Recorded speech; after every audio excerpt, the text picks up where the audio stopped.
Magpe-fry naman ako ng salmon steak. Ganito yung technique ko. Nakatapat yung balat dun sa heat sa taas para crispy yung balat. Kasi gusto ko crispy yung balat eh. Tapos sprayan ko lang ng ng olive oil. Kung wala naman kayong pang spray, pahiran nyo na lang din pwede nyo patapahid na lang yung olive oil dun sa balat para maging crispy siya.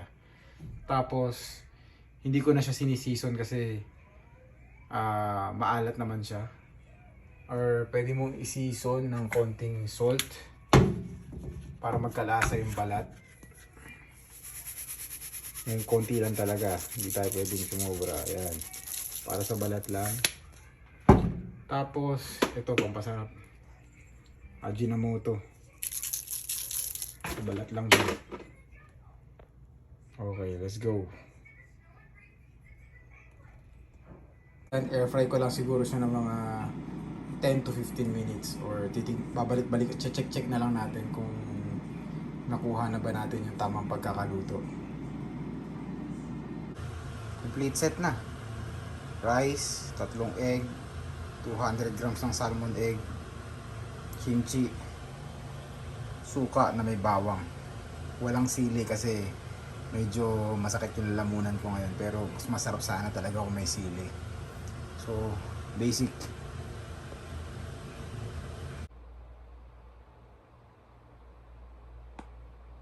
Okay. So ngayon, puyat ako. Gising ako ng 1:00 kasi may sakit si Mason, umuubo siya. Pero okay lang, hindi yun excuse. Kailangan kong gawin yung kailangan kong gawin. Yun yung maganda, di ba? So, dahil may kailangan akong gawin, basta ang alam ko lang, kailangan ko yung gawin. Regardless kung anong feelings ko ngayon. So, yun lang yung kailangan yung tandaan. Pag may kailangan kayong gawin, kailangan yung gawin. Regardless kung ano yung feelings nyo lang. Kung feelings nyo lang yan na tinatamad kayo or whatsoever, kailangan nyo siyang gawin. Kasi feelings lang yun eh. Pero kung talagang masama yung pakiramdam nyo, may sakit kayo at talagang kailangan nyo ipahinga nyo. Diba? So walang kape. Ito pala. Sabi ko sa vlog ko kahapon, puro disadvantages yung naramdaman ko ng walang kape. Pero actually, may advantage siya. Kasi kahapon wala akong naramdaman na crashing.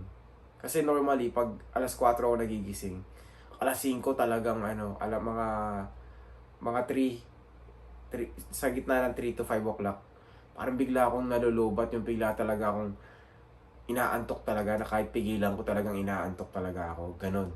Pero kahapon wala akong naramdaman na ganun. So yun yung observation ko Tapos ngayon naman,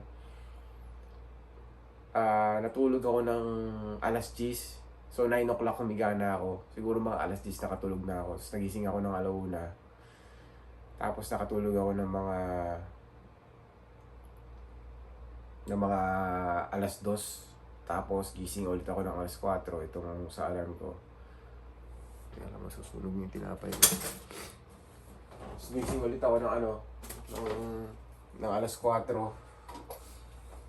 Alam nyo na, baka ma-sponsoran tayo ng ube. So, gising ako ng 4:00. Ito na yun. Kain na tayo. Pre-workout.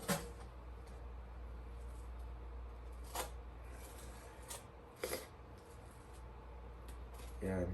So, yun lang. Gawin nyo lang kung ano yung feelings. Tandaan nyo lang na kung sinabi nyo sa sarili nyo na gagawin nyo, kailangan nyo siyang gawin. So, minsan nakakalimutan natin yun. Kung gusto nyo, i-record nyo yung sarili nyo o isulat nyo para maalala nyo na sinabi mo sa ganitong panahon na kailangan mong gawin. Tandaan nyo, minsan nga may mga sinasabi kayo na gagawin nyo eh. Tapos, hindi nyo nagagawin, di ba? Kasi hindi na kayo motivated kayo nung sinabi nyo yun kasi yun yung na-feel nyo. Feeling nyo motivated kayo. Sabay pagising nyo kinabukasan, nawala na yung feeling nyo na motivated kayo. Kaya hindi niyo nagagawin. So, yun nga, isa rin pala sa tinitrain ko ngayon is mag-operate beyond sa feelings ko. So, ayun, tinitrain ko lang yung sarili ko ngayon na maging malupit sa lahat ng bagay para pag nag-prep na ako para sa competition, talagang matulis na ako. Matulis na. Mas matulis pa yung utak ko kaysa dun sa last time. Kasi pag magko-compete ka, ibang level talaga ng ibang level ng mindset yung kailangan mong ilabas. Lalo na ngayon, kasi magpe-prep ako, magulang na ako, may anak na ako. Dati nag-prep ako, hindi naman ako magulang nun eh. Tapos, yung misis ko, LDR pa kami nun, hindi ko siya kasama. So, madali ako nakapag-operate. Madali ko na-execute yung gusto ko kasi, sarili ko lang yung iniisip ko eh. So, wala akong iniisip na iba, mag-isa lang ako nun eh. So, ngayon, kasama ko yung wife ko, kasama ko yung anak ko. So, mag-iiba yung prep. Panibagong, ang inang sipon to. Panibagong style ng prep, yung magaganap.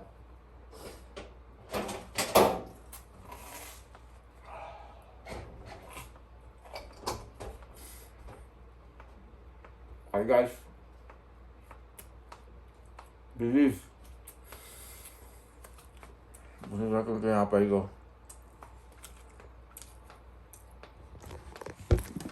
Ayan. Crispy.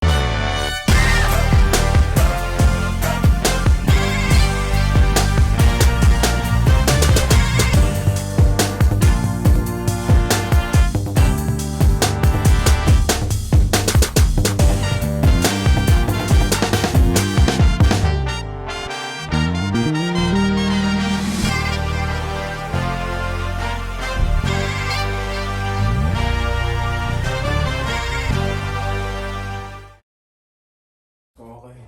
Nairaos natin yung workout ngayong araw. Ang sarap ng feeling na nairaos mo na naman yung pinakamahirap na parte ng araw mo. Napakasarap ng feeling. Kahapon pa lang iniisip ko, wala na naman akong kape. Kagabi.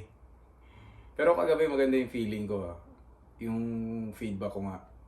Totoo yun.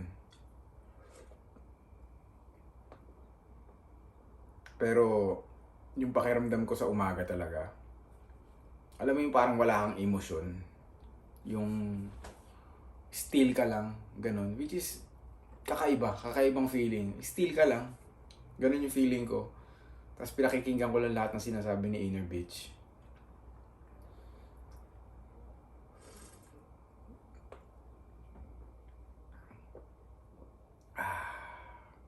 Solid na araw. Kasi kanina leg day ako. Leg day, isa sa pinakamahirap na araw. So, yung day 1 tsaka day 2 ko, yun yung mahirap. Mahirap talaga. Talagang, yun yung, bago dumating yung araw na iniisip ko, tangina, magti-day 1 na naman ako tsaka day 2. Ganun siya kahirap. So, pero, tamang hirap lang naman siya, pero ganun nga, pero mahirap siya. Basta mahirap siya. So, nairaos ko yung leg day ng walang kape. Ang sarap din. Masarap, na-appreciate ko din yung feeling na nakakatuwa din yung feeling na wala kang kahit ano na nag-i-stimulate sa'yo. So, nakakatuwa din yung ganung feeling. Kasi parang ang tagal ko din na nakakape. Na umaasa ako sa kape. Kumbaga pag walang kape, hindi ako normal, parang ganun. So, baliktad na. Dapat hindi ka dependent doon, 'di ba? So dapat hindi tayo dependent sa kahit anong bagay. Kasi nga lahat ng kailangan natin nandito na sa atin . Yun, lahat ng kailangan natin dito sa atin. So, pero magkakape pa din ako balang araw. Or baka hindi na ako magkape balang araw pag may na-achieve ako na kakaiba. Kasi baka mamaya gawin ko to ng dire-diretso tapos bigla akong nung nandun na ako, masanay ako dito. Ngayon, hindi na ako nakakita ng any means na kailangan ko magkape. So bakit pa ako magkakape, 'di ba? So hindi na ako magkakape or any caffeine, 'di ba? So yun yung naisip ko. So pangalawang araw, nairaos natin, mahirap pero nairaos natin. Solid day. Wala akong masabi. Ang sarap, guys, ng feeling na araw-araw mong inaatake yung ayaw mong gawin. Kasi ayaw kong, yun yung sinasabi ni Inner Beach eh. Ayaw kong magising bukas. Pero tutulog ako ng maaga. Talagang tulog ako maaga. Kasi binibigay ko yung gusto nung totoong ako. Binibigay ko yung gusto niya. Instead yung gusto nung isa na naka-wired na gawin yung mas madali. 'Di ba? So doon tayo lagi sa mas mahirap para mag-grow tayo. So kagaya ng sinabi ko, sabay-sabay tayo. Piliin natin lagi yung bagay na mahirap pero alam natin magbe-benefit tayo na kailangan natin gawin. 'Di ba? So this is it for this vlog. Cheers.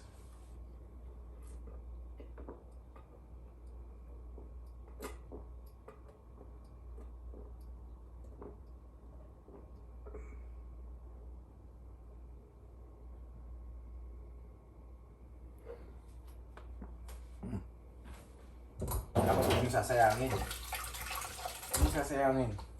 Ganyan ang tubig.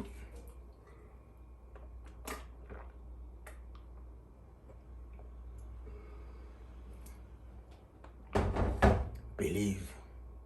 Dream, believe, survive. Start strong.